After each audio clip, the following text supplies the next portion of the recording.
Assalamualaikum warahmatullahi wabarakatuh. Di sini saya akan menjelaskan tentang organel sel pada tumbuhan. Oke, langsung saja kita masuk pada materinya, yaitu pada sel tumbuhan. Sel tumbuhan memiliki membran sel, organel sel, dan juga dinding sel. Dinding sel memiliki plasmodesmata. Kalau organel sel memiliki organel sel yang bermembran dan organel sel yang tidak bermembran. Organel sel yang bermembran contohnya yaitu nukleus, vakuola, diktiosom, mitokondria, plastida, dan juga glioksisom. Yang kedua, organel sel yang tidak bermembran contohnya hanya pada ribosom saja. Ya, kita masuk pada dinding sel tumbuhan, yaitu yang mempunyai dua dinding sel, yaitu primer dan sekunder. Primer lebih tipis daripada dinding sel sekunder. Dia tersusun atas polisakarida atau selulosa dan berfungsi sebagai memberi bentuk sel, melindungi bagian dalam sel, dan juga menghalangi hilangnya air dari dalam sel. Dinding sel juga mempunyai plasmodesmata, yaitu yang merupakan perpanjangan membran plasma antar sel dan juga berupa saluran kecil yang menghubungkan antara satu sel tumbuhan dengan sel tetangganya. Yang kedua yaitu membran sel atau juga membran plasma.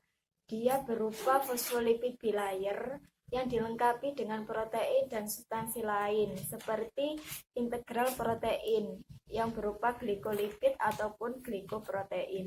Membran sel mempunyai daerah hidrofobik dan hidrofilik. Hidrofilik daerah yang suka air, kalau hidrofobik daerah yang tidak suka air. Membran sel berfungsi untuk melindungi bagian dalam sel dan untuk transportasi zat pada sel. Selanjutnya yaitu materi yang ketiga, organel sel. Organel sel yang bermembran, contohnya yaitu yang pertama nukleus.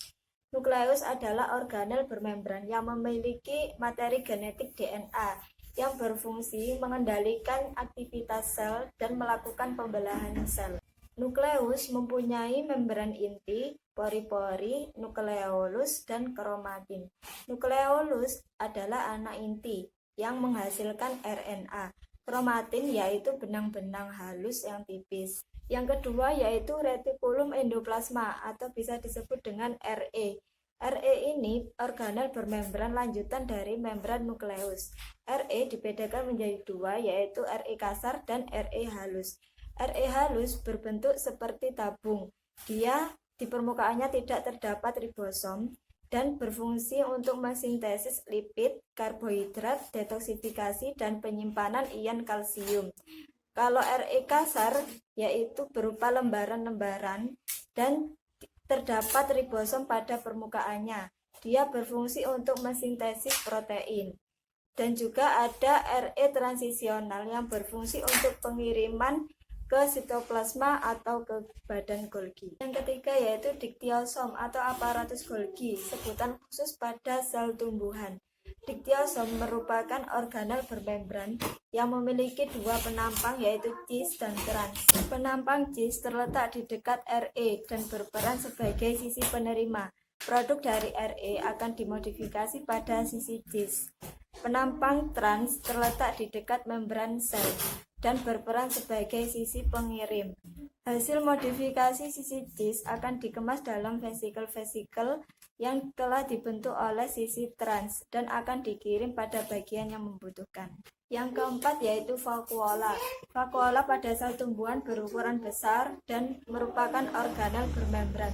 Vakuola berfungsi untuk menyimpan berbagai macam zat yang dibutuhkan oleh sel, seperti air dan metabolit sekunder. Yang kelima yaitu plastida. Plastida merupakan organel bermembran dan hanya ada pada sel tumbuhan. Plastida beraneka macam seperti kloroplas, amiloplas, leukoplas, dan eleikoplas.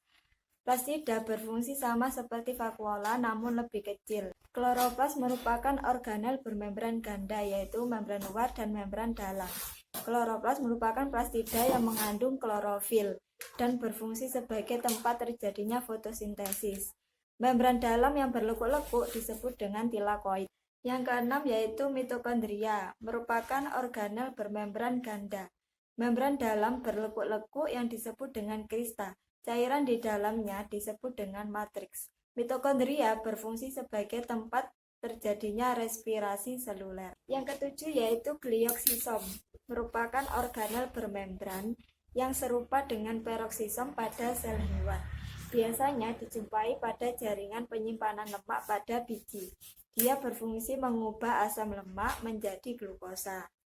Yang terakhir yaitu organel sel yang tidak bermembran, hanya dijumpai pada ribosom saja. Ribosom merupakan organel yang tidak bermembran yang tersusun atas subunit besar dan subunit kecil protein, dan dia berfungsi sebagai sintesis protein. Sekian dari video penjelasan saya. Apabila kurang dimengerti atau kurang dapat dipahami, maka mohon maaf yang sebesar-besarnya. Wassalamualaikum warahmatullahi wabarakatuh.